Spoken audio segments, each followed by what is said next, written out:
Congratulate my colleague from Connecticut on Connecticut's victory over the University of Notre Dame last evening. Now, you watched in joy and exuberance, and I watched in dismay, but I do want to congratulate those from Connecticut for a singular achievement of having both men and women's basketball championships. Those of us in Indiana, as you know, are deeply immersed in the basketball culture. We didn't have the best year that we would, or the kind of year that we would have liked, but we were very proud of the University of Notre Dame women and the accomplishments that they made. An undefeated season until last evening. Now, it probably is not politic for me to say that it's unfortunate that our All-American center, who was the key to one of the keys to the success of the team, unfortunately had a knee injury which prevented her from playing. I'm not saying we would have won had she played, because I don't want to take anything away from the Huskies. On the other hand, I think it could have been a more contested contest had she been able to be part of that. Either way, both teams deserve congratulations for the phenomenal seasons that they had. It was a joy to watch from Indiana our Notre Dame women do so well, and just as it was a joy for you to watch your men and women do so well. So I congratulate you on that. Madam President, that's not why I rose. I rise to advocate for something obviously far more serious and threatening to us and difficult than a basketball contest, and that is our response to the situation of Russia's unlawful takeover of Crimea. I want to urge and continue to urge the President, as well as our colleagues here in the Senate, that we need to take more vigorous action to deter further Russian aggression. As I speak, anxieties are building that Vladimir Putin's first big bite out of Ukraine has not satisfied him, and he hungers for more. Many signs indicate that Russian aggression threatens further incursions into eastern Ukraine and possibly beyond. Troops are positioned on the border. Logistics for an invasion are arranged, and the Russian propaganda machine is once again ginning up excuses needed to justify the unjustifiable action. The lack of a forceful, effective response, it is the only thing I can conclude, that the lack of an effective, forceful response by the United States and by our allies, in particular our European allies, has given President Putin reason to expect that further aggression will not be punished. Despite all of the rhetoric, despite all of the tough talk, very little has been done, and effectively what little has been done with no effect to deter and to condemn what has taken place and deter further aggression. From the beginning of this blatant act, I have waited for the administration to impose real costs on Russia for its illegal territorial aggression. And so far, I have waited in vain.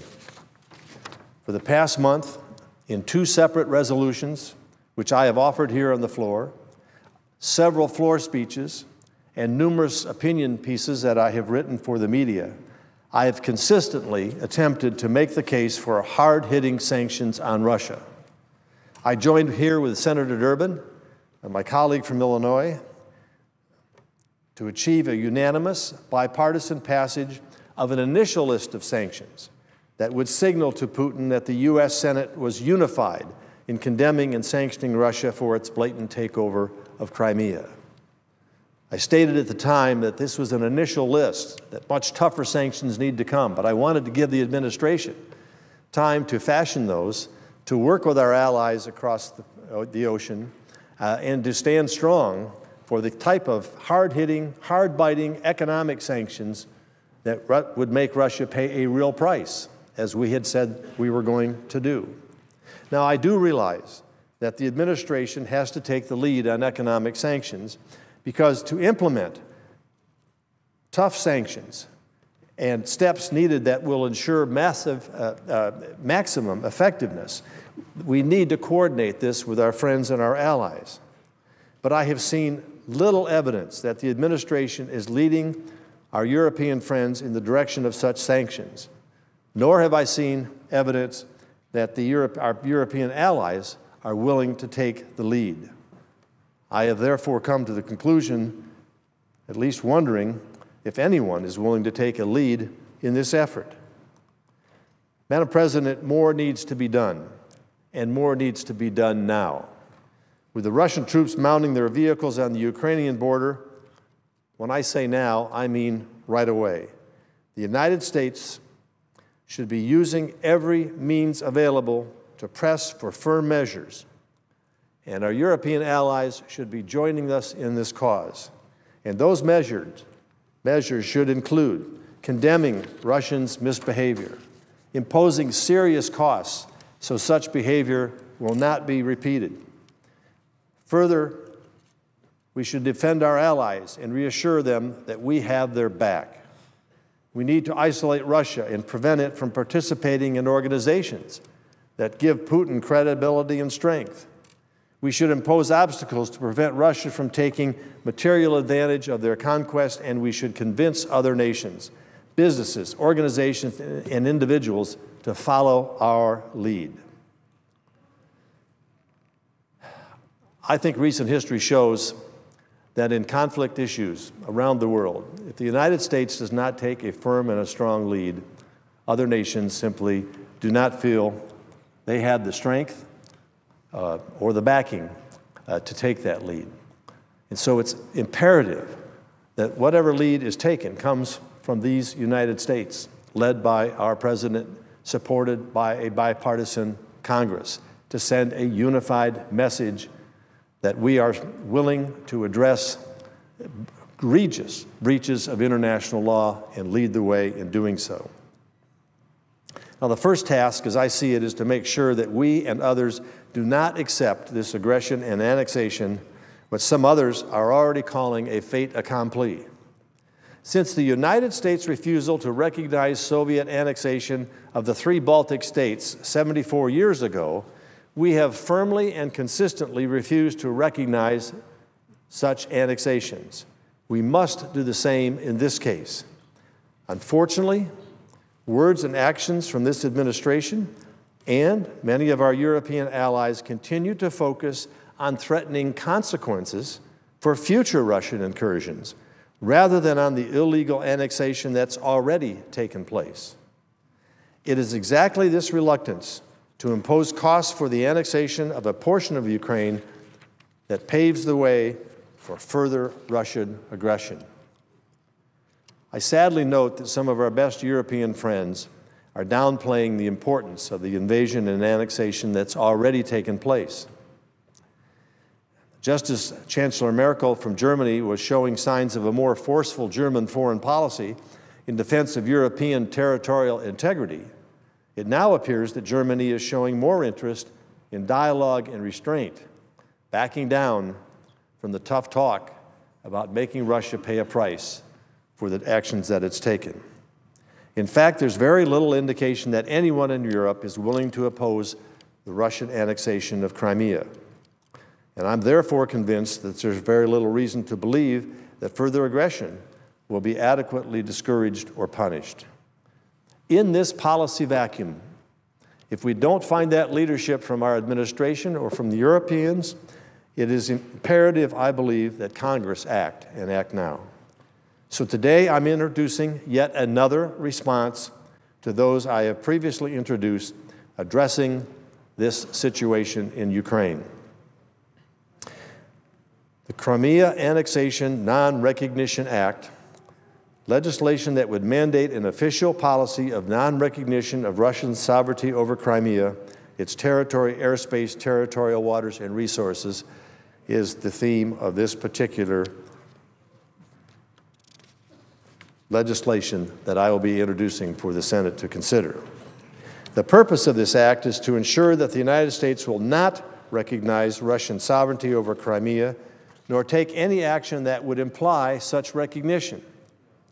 Further, my bill imposes obstacles to Russian exploitation of Crimean resources by creating greater legal uncertainty about investing in Crimea, and it restricts foreign aid to countries that recognize Russian sovereignty over Crimea.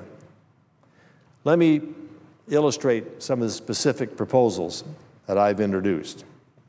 1, establish firm policy that the United States government does not recognize Russian sovereignty over Crimea, its territory, airspace, and territorial waters, and may take no action that implies any recognition of Russian sovereignty.